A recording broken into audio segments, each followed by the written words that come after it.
Good morning students, myself Subodh sir, and we are here again to discuss the judiciary. In the previous video we had already discussed about the Supreme Court and High Court.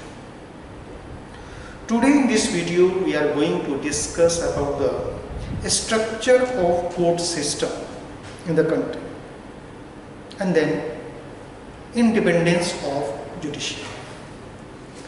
What is the structure of court system?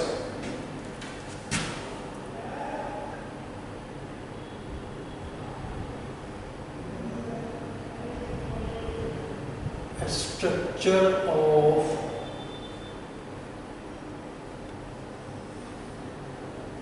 court system.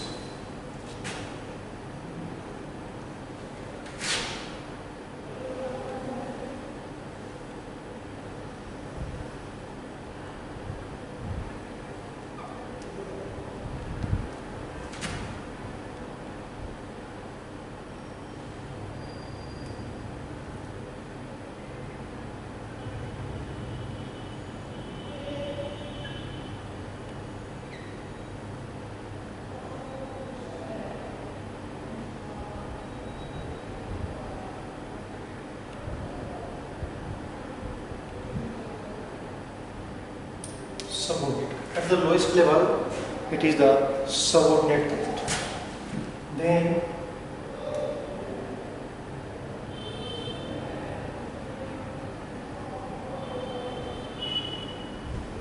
high courts.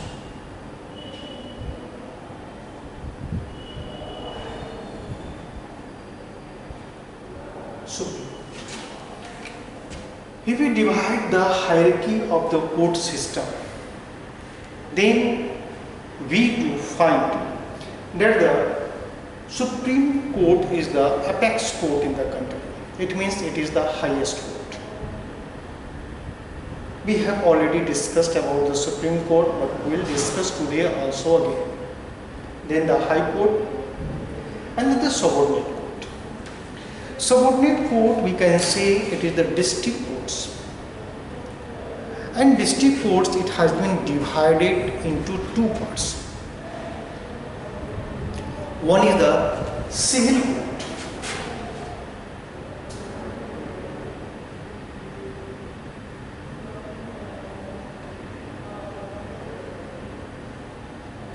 Then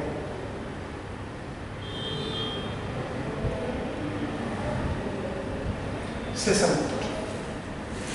Civil court and the session court. The courts are there. Civil court see the matter related to the civil matters, simple dispute that take place.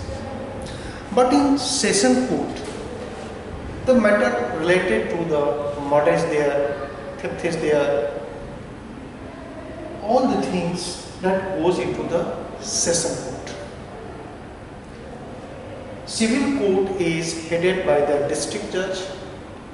Session court is headed by the session judge. It means at the district level we have the two courts. One is the civil court, one is the session court. Civil judge or district judge and the session judge. Criminal court, we can say session court as the criminal court and civil court as the Diwani Adalat or Diwani court. Below to it, there is also a little bit of court system that goes under the Munsif and the sub-judges and etc. And even go below to it, that we are not calculating it, it goes into the Panchayat level judge. In Panchayat level, the small dispute are being resolved. If in the Panchayat level, the dispute are not resolved, then they come to the sub-munsif court or the sub-judges court, lower court in the district. Then they are approaching to the High Court of the simply district, that is the civil court and the session court, according to the nature of the cases that is pending. Then it goes there. Then we have the subordinate court. All the cases are being taken in the subordinate court. So we have got the civil court and the session court. Just above it, we have the High Court. High Court and the Supreme Court. This High Court and the Supreme Court that we have discussed. The matter, if it has not been resolved in the civil court or the session court, then it goes to the High Court. And we have discussed High Court, total number of High Courts that we have got it. What is the total number of High Court? The total number of High Court is 25. Just it is a little bit clarifications. There is a provision, constitutional provision, that each state will have its own High Court. But it is the power of the Parliament that Parliament may keep 2 or more courts under the jurisdiction of one High Court.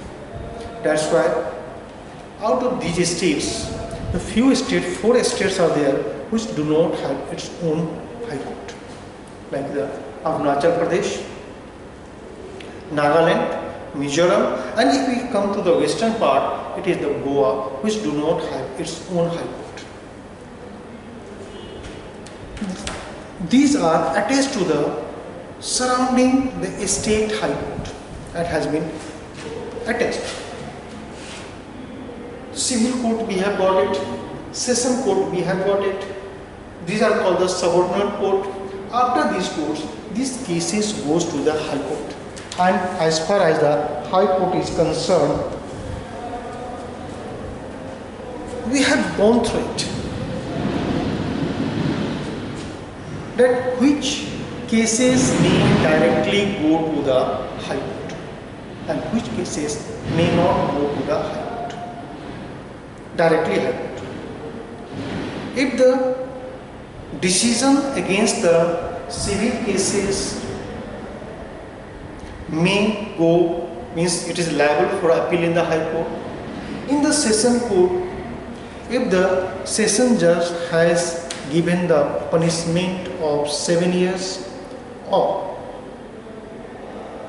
the subordinate court has provided the capital punishment, or we can say the death sentence, in that case the culprit may move to the High Court.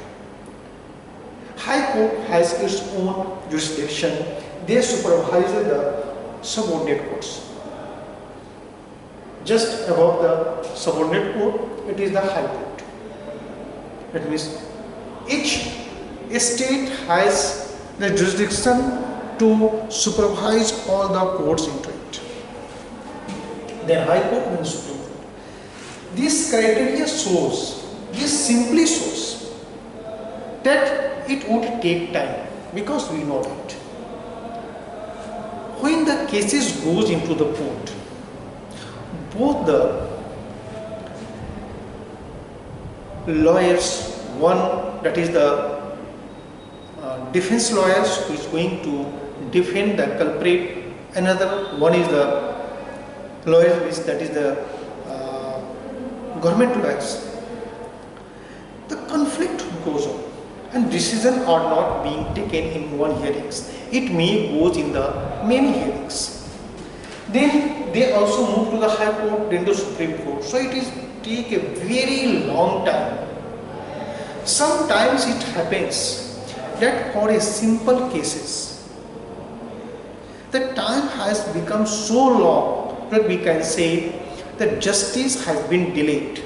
And when the justice has been delayed, you can say justice denied. Because people are not able to get it. To resolve the burden of the court, especially in the civil cases, not the criminal cases. To reduce the burden in the civil cases, Lok Adalat, a special Adalat has been established. Civil cases, suppose it has been Lok Adalat. Lok Adalat works even the holidays for the speedy judgment. Fee is almost negligible, no fee is there, and it is binded that the decision that has been given by the Lok Adalat, it is bound to both the parties to accept it. They cannot move to the other parts because they have agreed, the decision has been given when the two parties agreed upon, and when both they agreed upon, then they don't have the chance to move to the another court or the high court. So this case is not for the criminal cases, these are only for the civil cases. So they make the culprit, two people who are fighting, who have the cases against each others, they resolve the cases and divide. It is helpful for the poor people also, and also reduces the burden on the court system that we have got it, because there are many cases which are pending. Sometimes we hearing that the case when the result was came and the person who is imprisoned or the given the charge has been made the charge free, आपको बाइज्जत बरी किया जाता है, छोड़ा जाता है, तब तक उसका आधी लाइफ खत्म हो चुकी होती या वो सिधार चुका होता है. It means person, even those who are not guilty, it is they are taking a long time. That's why in our court system the pressure of cases are so high that it takes very long time. Number of judges are less still. If you see the court system, especially in the high courts, there are permanent judges as well as the temporary judges also, even though many seats are still vacant. So if the judges are not there, how can you hope that the decision would be taken at the right time? Because it takes a very long time. You may be asked, you have to think a story how the justice delay is justice denied. न्याय में देरी भी एक अन्याय है. How it happens, you may see many story. One story might have been given in your book. You may think of the story. You may create, because you are very intelligent students, I know it. You may create it. So we have got the hierarchy of the court system. Now, the most important things that we have to discuss about the independence of judiciary. How the judiciary system is independent. After the structure of the court system that we have got it.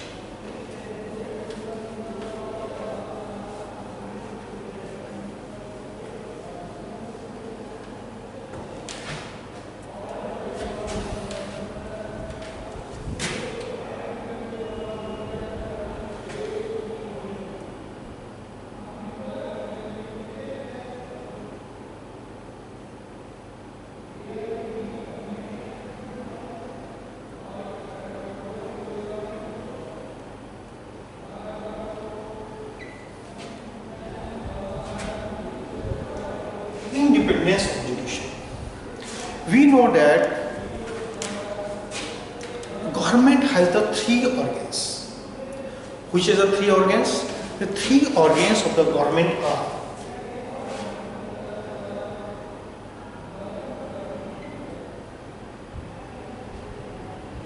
legislature, executive, and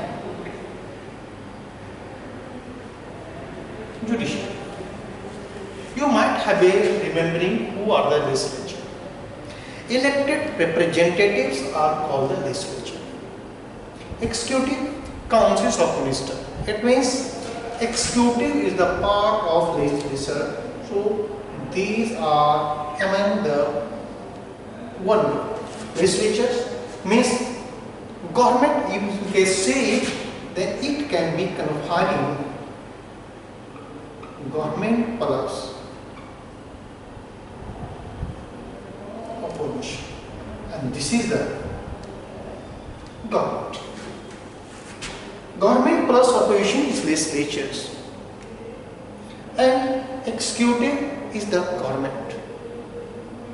It means if we take the example at the national level, there are 543 seats. It means government and oppositions combined 543. In which is this government which is ruling at the center, it is NDA is around 352. So 443 minus 352, it is called opposition. And executive, that is part of the government, is part ka hai, it may be around the 60 ministers. ये legislature में दोनों है, it is both the government as the opposition. If we have taken the example of 2019 election, the 543 members are the legislatures. Out of these 543, around 352 are the NDA, which are the ruling is government.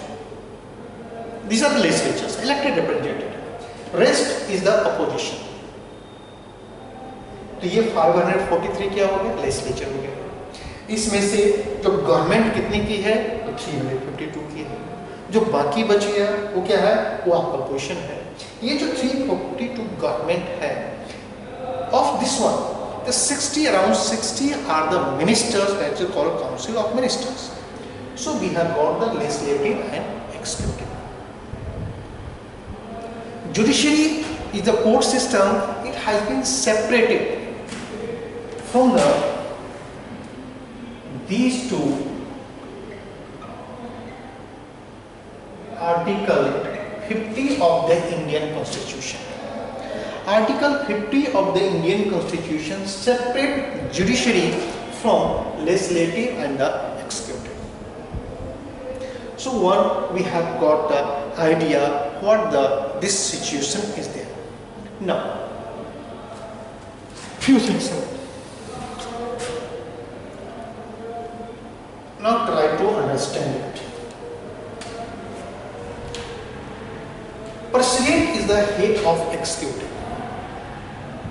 So judiciary is appointed by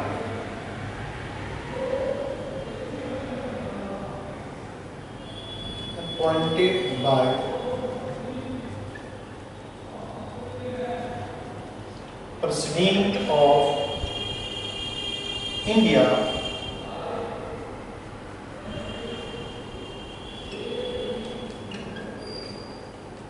with consultation of Chief Justice of India, CJI, Chief Justice of India. It means judiciary is appointed. It means when they go hierarchy, they are not elected by the peoples. These two are elected by the peoples, election through the elections, but these peoples go through the examination. State examinations are there. Through this they go for the judiciary. They are not being elected. They are appointed by the president or commissioner through the examination. It means the qualification doesn't mind. They may be more literate, maybe less literate, but their literacy rate should be higher. Most be qualified persons goes over years. And this judiciary is appointed by the president with the consultation of Chief Justice of India. Once appointed, president cannot remove judiciary from their post. Then who can? Chief Justice of India and other judges of Supreme Court and the High Court cannot be removed by the president even though they have been appointed by the president. It is subordinate court that we are discussing. They are through the examination comes, then they get the promotion, then the high court, then they come into the Supreme Court. And even though they have been appointed by the President, President cannot remove the judges from their post. Yes, they can be removed by the legislature as a whole, means government and opposition, that is to by the impeachment of the 2/3 of the majority. Impeachment means not violating the constitutional methods. कोई उस पर बड़ा charge लग जाएगा. Charge in the sense they are violating the constitutional method, maybe the charge of corruption. That's why the judges are being paid the highest salary that we have discussed it. The Chief Justice of Supreme Court, they withdraw the salary of 2,30,000 per month, and other judges 2,50,000. In the same case, if we coming to the High Court, the Chief Justice of High Court, they receive 2,50,000, other judges 2,25,000. This is per month. Other than the other perks, other than salary, they are also being provided the other perks, so that they should not be indulged in the corruption. So once it means judiciary see the laws made by the legislative, whether it is according to the constitution or not, and it make it null and void. Second, we think that parliament cannot discuss, legislatures cannot discuss about the working of the judiciary.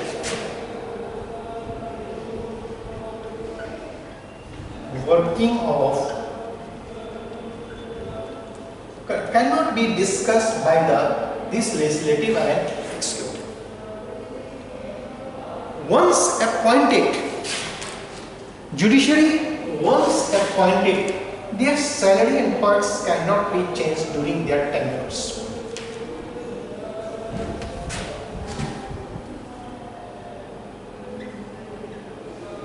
Once appointed, salary and other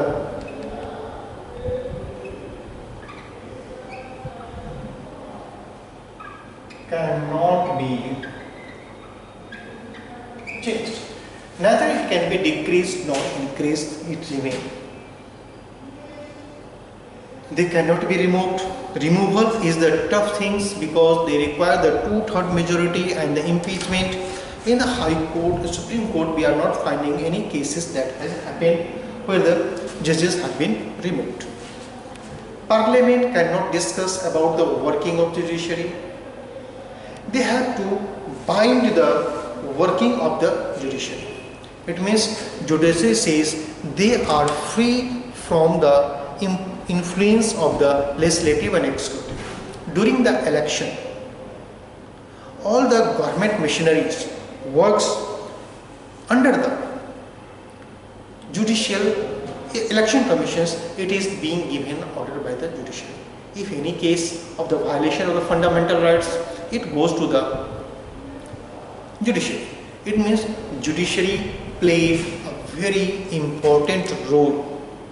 We cannot say it that judiciary, if has been appointed, cannot remove it, then it become the arrogant, it become the dictators. No. We have discussed the legislative can remove it by the 2/3 majority of the parliament.